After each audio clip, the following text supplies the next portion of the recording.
Exercise 8.1 question 6 हमारा है। यदि कोण ए और कोण बी न्यून कोण हो जहां cos ए बराबर cos बी तो दिखाइए कि कोण ए बराबर कोण बी। तो हमसे क्वेश्चन में क्या कहा है कि दो कोण हैं, एक ए कोण है और एक बी कोण है और दोनों न्यून कोण है। तो दो अलग अलग त्रिभुज होंगे। तो एक त्रिभुज हमने ये बनाया और एक त्रिभुज ये बनाया, और फिर क्वेश्चन में आपके कहा है कि ए और बी न्यून कोण है, तो हम यहाँ पर कोण ए लिख देते हैं और यहाँ पर बी लिख देते हैं। कोण ए और बी दोनों न्यून कोण है। न्यून कोण मतलब क्या? न्यून कोण मतलब 90 अंश से कम। तो देखिए, जो कोण ए है 90 अंश से कम है ना, 90 अंश ये है और ये न्यून कोण है, 90 अंश से कम है। इसी प्रकार कोण बी भी 90 अंश से कम है, न्यून कोण है। तो कोण ए और कोण बी न्यून कोण है, जैसा कि आपके क्वेश्चन में लिखा है कोण ए और कोण बी न्यून कोण होने चाहिए। तो कोण ए और कोण बी हमने न्यून कोण दर्शा दिया। और दो त्रिभुज है, एक ये त्रिभुज है एक ये त्रिभुज है। अब इसका नामकरण कर दीजिए, ए सी डी लिख दीजिए और यहां पर बी क्यू पी लिख दीजिए। एक त्रिभुज हमारा ए सी डी हो गया, दूसरा त्रिभुज पी क्यू बी हो गया या फिर बी क्यू पी हो गया। ठीक। और आपके क्वेश्चन में दिया गया है cos ए बराबर cos बी, ये क्वेश्चन में दिया गया है। ठीक, cos ए बराबर cos बी ये आपके क्वेश्चन में दिया गया है। और फिर हमको प्रूफ क्या करना है? कोण ए बराबर कोण बी। कोण ए और कोण बी कहां पर है? कोण ए यहां पर है और कोण बी यहां पर है। अब ध्यान से अगर देखेंगे तो कोण ए जो है कोण बी का संगत कोण है। अब ये संगत कोण क्या होता है? अगर दो त्रिभुज दिए हों और दोनों त्रिभुजों में जो कोण होंगे सेम पोजीशन पर होंगे तो वो संगत कोण कहलाएंगे। जैसे देखिए, तो कोण सी का संगत कोण क्या होगा? कोण क्यू होगा। ठीक, क्योंकि यहां पर भी 90 है यहां पर भी 90 है, तो कोण सी का संगत कोण कोण क्यू है। इसी प्रकार कोण डी का संगत कोण कोण पी है। इसी प्रकार कोण ए का संगत कोण कोण बी है। मतलब कि हमको संगत कोण बराबर दिखाने हैं दोनों त्रिभुज के। ए बराबर बी दोनों संगत कोण है ना, तो दोनों को बराबर दिखाने हैं। अगर ऐसी स्थिति हमारी आ जाए कि दो त्रिभुज दिए हों और उनमें संगत कोण बराबर दिखाने हों, तो हम उस त्रिभुज में समरूपता का नियम लगा करके संगत कोण को बराबर दिखा सकते हैं। ठीक, मतलब कि अगर इस दोनों त्रिभुज को अगर हम समरूप सिद्ध कर दें कि ये दोनों त्रिभुज समरूप हैं, तब ऑटोमेटिक कोण ए बराबर कोण बी, क्योंकि समरूप त्रिभुज का संगत कोण बराबर होता है। तो हम पहले इन दोनों त्रिभुजों को कुछ भी करके समरूप सिद्ध करेंगे, और जैसे ही समरूप सिद्ध करेंगे वहां पर कोण ए बराबर कोण बी हो जाएगा, क्योंकि समरूप त्रिभुजों का संगत कोण बराबर होता है। तो जैसे ये त्रिभुज समरूप सिद्ध हो जाएगा, तुरंत हम कोण ए बराबर कोण बी दिखा देंगे। संगत कोण बराबर होते हैं ना समरूप त्रिभुज के, इसलिए। और समरूप त्रिभुज का एक प्रॉपर्टी है, अगर कोई त्रिभुज समरूप है तो उनकी संगत भुजाओं का अनुपात बराबर होता है। मतलब कि अगर दो त्रिभुज दिए हैं, पहली भुजा बटे दूसरे त्रिभुज की सेम भुजा। देखिए, इस त्रिभुज की भुजा सी डी है, इसी प्रकार इस त्रिभुज की संगत भुजा क्या है? पी क्यू है।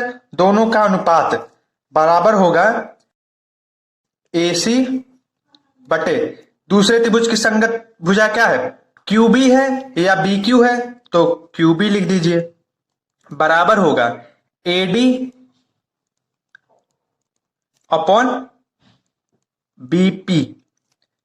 कहने का मतलब यह है कि अगर कोई दो त्रिभुज समरूप दिखाने हैं तो उनके संगत भुजाओं का अनुपात बराबर होगा, तभी वो दोनों त्रिभुज समरूप होंगे। तो इसमें देखिए C D upon P Q हो जाएगा, और यहां पर ए सी है, ए सी और दूसरे त्रिभुज की संगत भुजा क्या है? क्यू बी है, तो यहां हमने क्यू बी लिख दिया, बराबर ए डी बटे बीपी। ये तीनों बराबर होंगे, ये नियम है। मतलब कि हमको यही चीज प्रूव करना है। अगर हम कुछ भी करके अगर इसको प्रूव कर दें, तीनों बराबर आ जाए, तब हमारा त्रिभुज क्या हो जाएगा, समरूप हो जाएगा। और जैसे ही हमारा समरूप हो जाएगा तो हम कोण ए बराबर कोण बी लिख देंगे। ठीक, तो पहला टारगेट हमारा यही है कि इन तीनों को बराबर दिखाना है, इसी चीज को प्रूफ करना है। ठीक, यही चीज हमको प्रूफ करना है। तो हमने सोचा अब कैसे किया जाए, तो हमने यहां पर देखा लिखा था cos a बराबर cos b, ये क्वेश्चन में दिया गया था। ठीक, तो cos a बराबर cos b, यहां cos a लिखा गया है, मतलब कि थीटा हमारा क्या होगा, a होगा। ठीक, इसी प्रकार यहां cos b लिखा गया है, तो हमारा इसमें थीटा क्या होगा, b होगा। अब हम cos a का वैल्यू निकालेंगे और फिर cos b का वैल्यू निकालेंगे, फिर यहां पर बराबर का चिन्ह लगा है तो हम दोनों को बराबर दिखा देंगे। ठीक, तो हम पहले cos a का वैल्यू निकालेंगे। तो हमने आपको एक फार्मूला बताया था, लाल बटे कक्का। तो ये साइन का फार्मूला है, लंब बटे कर्ण, और ये कॉस का फार्मूला है, आधार बटे कर्ण, और ये टैन का फार्मूला है, लंब बटे आधार। तो हमको कॉस ए निकालना है ना, मतलब कि कॉस का फार्मूला लगाना है। तो कॉस का फार्मूला क्या होता है, आधार बटे कर्ण। तो इसमें आधार हमारा क्या है, ए सी है, तो यहां पर लिखेंगे ए सी बटे कर्ण। कर्ण हमारा क्या है, इसमें 90 अंश के सामने वाली भुजा हमारी क्या होती है, कर्ण होती है। तो 90 अंश के सामने वाली भुजा हमारी क्या है, ए डी है, यहां पर लिखेंगे ए डी बराबर कॉस भी निकालेंगे। तो थीटा यहां पर है, तो इसमें आधार हमारा क्या होगा, क्यू बी होगा या बी क्यू होगा। तो यहां पर लिख दीजिए क्यू बी बटे बटे कर्ण होगा, क्योंकि आधार बटे कर्ण होता है ना कॉस का फार्मूला। तो यहां पर आधार हमारा क्यूबी था, अब हम कर्ण निकालेंगे। तो 90 अंश के सामने वाली भुजा हमारी क्या होती है, कर्ण होती है। तो 90 अंश के सामने वाली भुजा मेरी क्या है, बी पी है, तो बटे बी पी हो जाएगा। अब हमने देखा हमको लाना क्या है, यही चीज लाना है, C D upon P Q बराबर A C upon Q B बराबर ए डी अपॉन बीपी। मतलब कि इसी को ध्यान में रखते हुए हमें क्वेश्चन को सॉल्व करना है। ठीक, तो यहां पर देखिए लिखा ए सी, तो हमने देखा यहां पर ए सी लिखा गया है। ठीक, और यहां पर हमने देखा क्यूबी लिखा गया है, तो क्यूबी हम कहां से लाए, तो यहां पर हमने देखा दोनों बराबर लिखा गया है, क्यूबी यहां पर है तो इसको हम यहां भेज देंगे। ठीक, और यहां पर देखिए लिखा एडी अपॉन बीपी, तो हमने देखा यहां पर बीपी तो है लेकिन एडी नहीं है, तो इस एडी को हम यहां भेज देंगे।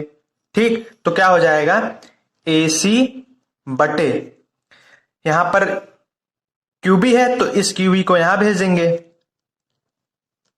बराबर एडी यहां पर है इसको ऊपर भेज देंगे।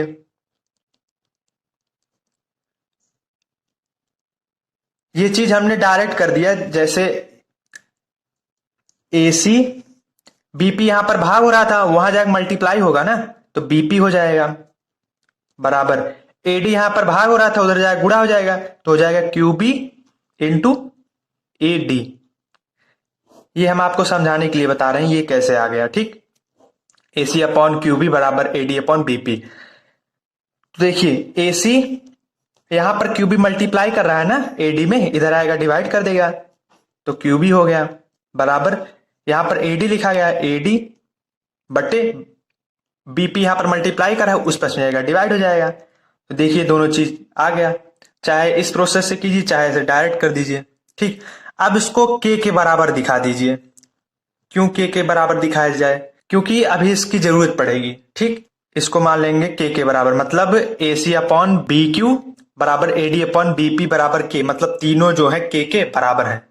यहां पर ब्रैकेट में लिख लीजिए, माना इन तीनों को के बराबर मान लिया। अभी रीजन पता चलेगा काहे इसको के माना गया है, तीनों को बराबर जो है के काहे माना गया है। ठीक, अब हमने सोचा दो चीज तो हमारा आ गया, A C upon B Q AD upon BP तो आ गया हमारा। अब हमको लाना है C D upon P Q लाना है। अच्छा, हम इन तीनों को काहे लेके आ रहे हैं क्वेश्चन में, इन तीनों को बराबर क्यों ला रहे हैं हम क्वेश्चन में, क्योंकि हम इन तीनों को इसलिए क्वेश्चन में बराबर लेके आ रहे हैं जिससे कि हमारा दोनों त्रिभुज क्या हो जाएगा, समरूप हो जाएगा ना। और जैसे ही समरूप हो जाएगा, और हम जानते हैं समरूप त्रिभुज के संगत कोण बराबर होते हैं, तो वहां से C बराबर Q हो जाएगा। कोण डी बराबर कोण पी हो जाएगा, कोण ए बराबर कोण बी आ जाएगा। हमारा वही प्रूफ करना है, हमारा वही आ जाएगा, कोण ए बराबर कोण बी। इसलिए हम इस दोनों त्रिभुज को समरूप दिखा रहे हैं। और समरूप त्रिभुज जो होते हैं उनकी संगत भुजाओं का अनुपात बराबर होता है, इसलिए हमने संगत भुजाओं का अनुपात तीनों बराबर दिखा दिया। मतलब कि यही चीज हमको प्रूफ करना है, और जैसे ही ये प्रूफ हो जाएगा दोनों त्रिभुज समरूप हो जाएंगे। तो देखिए हमारा AC अपॉन QB आ गया, AC अपॉन QB आ गया बराबर AD अपॉन BP आ गया। अब हमको लाना क्या है, CD अपॉन PQ। तो CD देखिए कहां पर है, मतलब कि इस CD का मान क्या होगा ये हमको निकालना है। और यहां पर लिखा PQ, तो PQ का हमको मान निकालना है। हमने सोचा कैसे निकाला जाए मान इसका, CD का मान कैसे निकाला जाए और PQ का मान कैसे निकाला जाए। अगर CD और PQ दोनों का मान पता चल जाए और फिर दोनों का भाग दे देंगे तो हमारा CD अपॉन PQ हो जाएगा ना। पहले हम इसका मान ज्ञात करेंगे, CD का मान, फिर PQ का मान, फिर दोनों को भाग दे देंगे। भाग क्यों दे देंगे, क्योंकि यहाँ पर देखिए CD अपॉन PQ है ना, बटे मतलब भाग होता है ना, मतलब CD का मान निकाल लीजिए, फिर PQ का मान निकाल लीजिए, फिर दोनों का भाग दे दीजिए। ठीक, तो हम क्या करेंगे, पहले CD का मान निकालेंगे, फिर PQ का मान निकालेंगे, फिर दोनों को भाग दे देंगे। तो पहले हमने सोचा CD का मान कैसे निकाला जाए। तो हमने देखा यहाँ पर 90 अंश का कोण है, तो हम पाइथागोरस प्रमेय अगर लगाएंगे तो वहां से हम CD का वैल्यू निकाल सकते हैं। ठीक, तो हम पाइथागोरस प्रमेय से, पाइथागोरस प्रमेय से, क्योंकि 90 अंश का कोण बन रहा है ना, अगर किसी भी त्रिभुज में अगर 90 अंश का कोण बन रहा हो तभी उसी त्रिभुज में पाइथागोरस प्रमेय लगाया जा सकता है। ठीक, तो पाइथागोरस प्रमेय बराबर कर्ण का स्क्वायर बराबर आधार का स्क्वायर धन लंब का स्क्वायर। तो इसमें हमारा कर्ण क्या है, AD है, तो यहां पर लिखेंगे AD का स्क्वायर बराबर लंब का स्क्वायर, लंब हमारा क्या है CD है, तो यहां पर लिखेंगे CD प्लस आधार हमारा AC है, यहां पर लिखेंगे AC का स्क्वायर। हमको वैल्यू किसका निकालना है, CD का निकालना है ना, और फिर PQ का निकालना, फिर दोनों को भाग दे देना है, तभी तो ये दोनों बराबर आएंगे। और जैसे ये तीनों बराबर आएंगे हम समरूप सिद्ध कर देंगे, फिर A बराबर B हो जाएगा। तो हम CD का वैल्यू निकालेंगे यहां से, तो CD देखिए यहां पर है, इसका वैल्यू हमको निकालना है। ठीक, तो AD स्क्वायर, यहां पर प्लस AC है ना, उधर जाएगा माइनस का AC स्क्वायर हो जाएगा बराबर CD स्क्वायर हो जाएगा।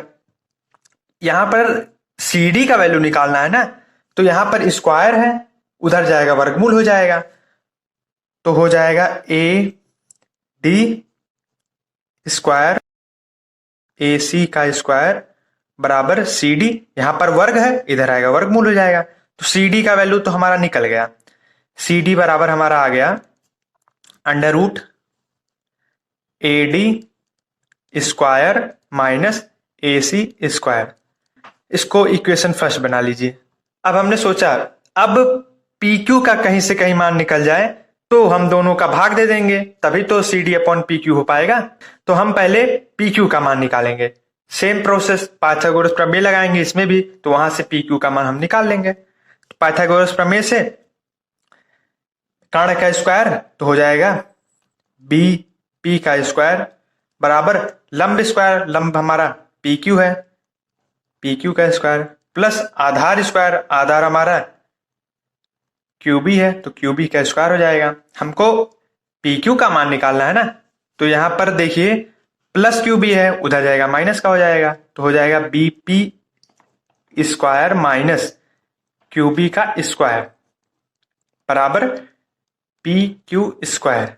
यहां पर वर्ग है, इधर आएगा वर्गमूल हो जाएगा, तो हो जाएगा BP square minus QB square, यहां पर वर्गमूल हो जाएगा बराबर PQ।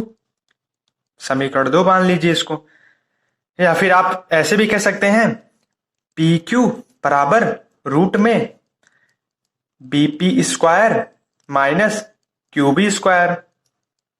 इसको इक्वेशन सेकंड बना लीजिए। अब यहां पर देखिए CD अपॉन PQ है ना, तो हम इन दोनों का भाग दे देंगे, तभी तो CD अपॉन PQ हो पाएगा। तो समीकरण 1 व 2 में भाग देने पर। तो इक्वेशन फर्स्ट हमारा क्या है, सी डी है, तो सी डी बराबर under root A D square minus A C square, दोनों का हमको भाग दे देना है। यहां पर देखिए सी डी लिखा गया है, अब दूसरा समीकरण हमारा क्या है, पी क्यू है, यहां पर लिखेंगे P Q.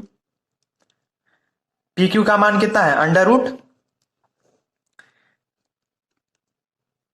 BP square minus QB square. तो अब इसको हम सॉल्व करेंगे, तो दोनों देखिए अंडर रूट अलग अलग है, तो इसको हम एक ही लिख सकते हैं ना।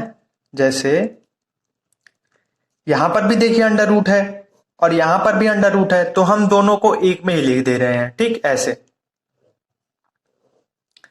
ए D square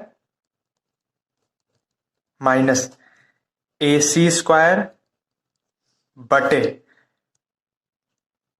BP square minus QB square.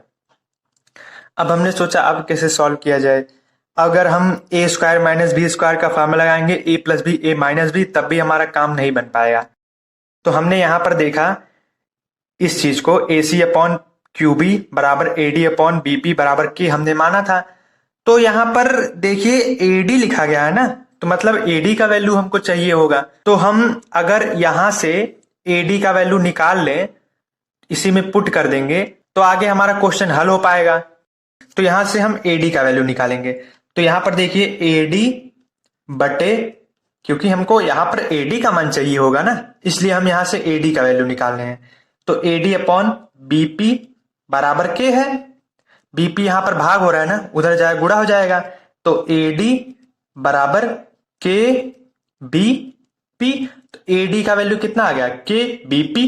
तो इस ए डी की जगह पे के बी पी लिख सकते हैं, तो हम इस ए डी की जगह पे लिखेंगे के बी पी।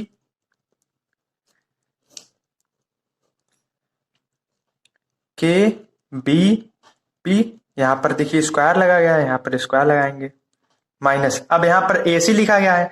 अब ए सी का वैल्यू कैसे निकाला जाए, तो यहां पर देखिए ए सी बटे क्यू बी बराबर, तीनों के बराबर है ना, तो इसको भी हम के बराबर दिखा देंगे।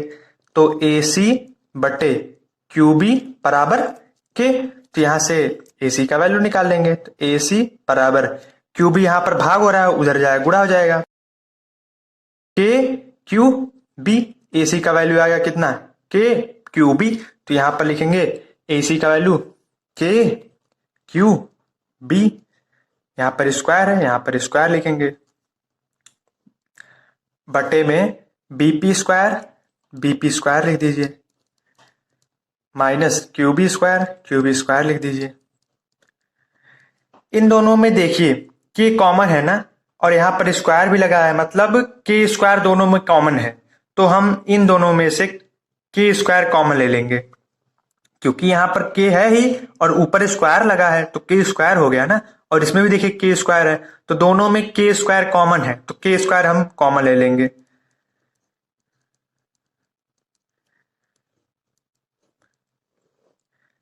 के स्क्वायर यहां हो जाएगा BP square minus QB square बटे, यहां पर बीपी स्क्वायर है, BP square minus QB square.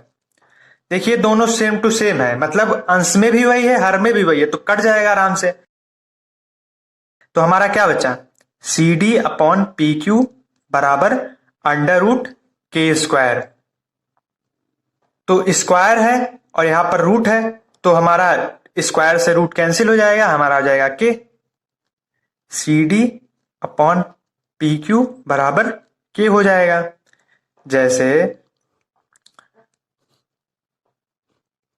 Root 4 का स्क्वायर लिखा गया है, तो रूट 4 का स्क्वायर मतलब क्या हो जाएगा, 4 का वर्ग करेंगे 16, तो रूट 16 का वैल्यू कितना आ गया, 4 आ गया। या फिर ऐसे स्क्वायर से वर्गमूल कैंसिल हो जाएगा, तुम्हारा 4 आ जाएगा, या फिर ऐसे भी 4 आ जाएगा। तो स्क्वायर से वर्गमूल हट गया, तो हमारा के बचा। और के जो है AC अपॉन QB बराबर AD अपॉन BP के बराबर है, तो इस के जगह पे हम AC अपॉन QB बराबर AD अपॉन BP लिख सकते हैं ना, तो वही चीज हम लिख देंगे, CD बराबर AC अपॉन QB बराबर AD अपॉन PQ। अब देखिए हमको प्रूव क्या करना था। शुरू में हमने आपको बताया था यही चीज प्रूफ करना है, और जैसे ही ये चीज प्रूफ हो जाएगा दोनों त्रिभुज समरूप हो जाएंगे, और जैसे ही दोनों त्रिभुज समरूप हो जाएंगे तो वहां से हम त्रिभुज को समरूप सिद्ध कर देंगे, और समरूप त्रिभुज का संगत कोण बराबर होता है, तो कोण A बराबर कोण B हो जाएगा। ठीक, तो ये चीज हमारा प्रूव हो गया। अतः दोनों त्रिभुज समरूप हो जाएंगे। कौन कौन से त्रिभुज? त्रिभुज ACD समरूप त्रिभुज QBP। दोनों त्रिभुज जब समरूप हैं तो उनके संगत कोण क्या होंगे? बराबर होंगे, तो कोण A बराबर कोण B हो जाएगा, क्योंकि कोण A जो है कोण B का संगत कोण है ना, तो दोनों क्या हो जाएंगे? बराबर। क्योंकि समरूप त्रिभुज के संगत कोण बराबर होते हैं, तो कोण A बराबर कोण B हो जाएगा। प्रूफ हो गया हमारा। ठीक,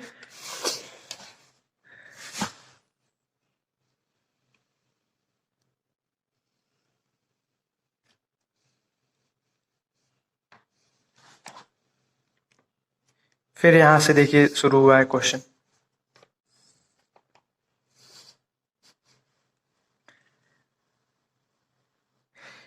इसी प्रकार हमारा क्वेश्चन 6 कंप्लीट हुआ। धन्यवाद।